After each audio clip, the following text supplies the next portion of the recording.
இனிய காலை வணக்கம்.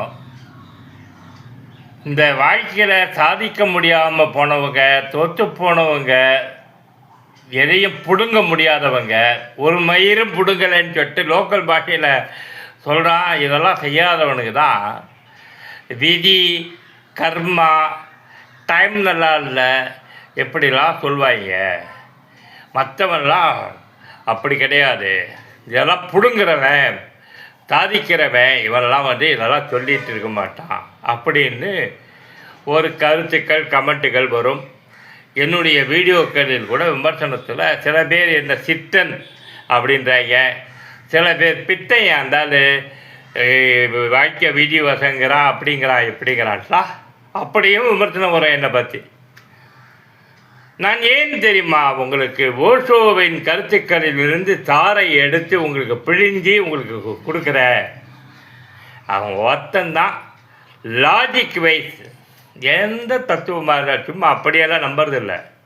ஒரு தத்துவத்தை நல்லா அனலைஸ் பண்ணணும், லாஜிக்கலாக அது ப்ராக்டிக்கலாக அப்ளை பண்ணி பார்க்கணும். எவ்வளோ இருக்குது சார்.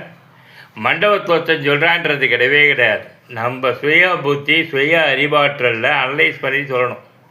இப்போ நான் தத்துவம் பேசுகிறேன், ஏதோ வார்த்தைகள் உங்ககிட்ட பரிமாறிக்கிறேன். எந்த வயசில் சொல்கிறேன்? 62வது வயசில் தான் சொல்கிறேன். ஒரு 2 வருஷத்துக்கு முன்னாடி இந்த சேனல் கிடையாது. இப்போ தான் 2 வருஷமாக தான் இந்த சேனல். 60 வயசு தொட்டதுக்கப்புறம் இப்போ 62 வயசு ரன்னிங்கில் இருக்கேன். அப்புறம் தானே சொல்கிறேன். அப்போ அனுபவம் இல்லாமல் சொல்லிட்டு இருக்கேங்க. என்னுடைய அனுபவத்தில் திட்டமே போடாத, திட்டம் போடுறதுக்கு அதிகாரம் இல்லைங்கிறது தான் கருத்து. 11:05க்கு வாழு, இது என்னுடைய கருத்து. எல்லா நேரமும் சினிமான்னு நினச்சிட்டு இருக்காத. சினிமாவில் தான் உனக்கு இள வயசில் மோடி பார்த்துட்டியே, எவ்வளோ குட்டிக்கரணெல்லாம் அடித்து பார்த்துட்டியே. அப்போல்லாம் வராத சினிமா இப்போ லாஸ்ட் மினிட்டில் படம் முடிகிற நேரத்தில் கொல்லங்குடி கருப்பாய் மாதிரி வருமா? வரலாம், என்ன வேணால் நடக்கலாம். வாழ்க்கை அபிப்பிராயத்தில் மட்டுமே இருக்கிறது, தீர்மானத்தில் இல்லை. இதையும் சொல்கிறேன், நல்லா கேட்டுக்க.